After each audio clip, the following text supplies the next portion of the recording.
அடுத்த ஆண்டு 2026 தமிழ்நாடு சட்டமன்ற தேர்தலுக்கு முன்னோட்டமாக 2021 சட்டமன்ற தேர்தலில் தேர்ந்தெடுக்கப்பட்ட சட்டமன்ற உறுப்பினர்கள் குறித்து தொடர்ந்து பார்த்து வருகிறோம். திருவள்ளூர் தொகுதி மொத்த வாக்காளர்கள் 2,74,876, மொத்த வாக்குச்சாவடிகள் 398. திருத்தப்பட்ட பட்டியலில் 2,60,870 வாக்காளர்கள், பதிவான மொத்த வாக்குகள் 2,12,371, 82.1% வாக்குகள்.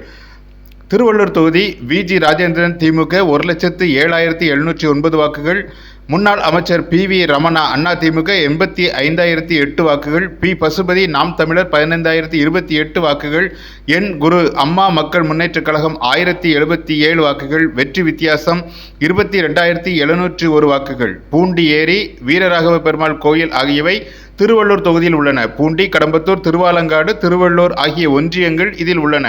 முன்பு 5 முறை அதிமுகவும் 6 முறை திமுகவும் 2 முறை காங்கிரசும் 1 முறை தமிழ் மாநில காங்கிரசும் வெற்றி பெற்ற திருவள்ளூர் தொகுதியில் 2021 சட்டமன்ற தேர்தலில் திமுக வெற்றி பெற்றுள்ளது. இதுபோன்ற அரசியல் தகவல்களுக்கு தமிழ் பூமருடன் இணைந்திருங்கள்.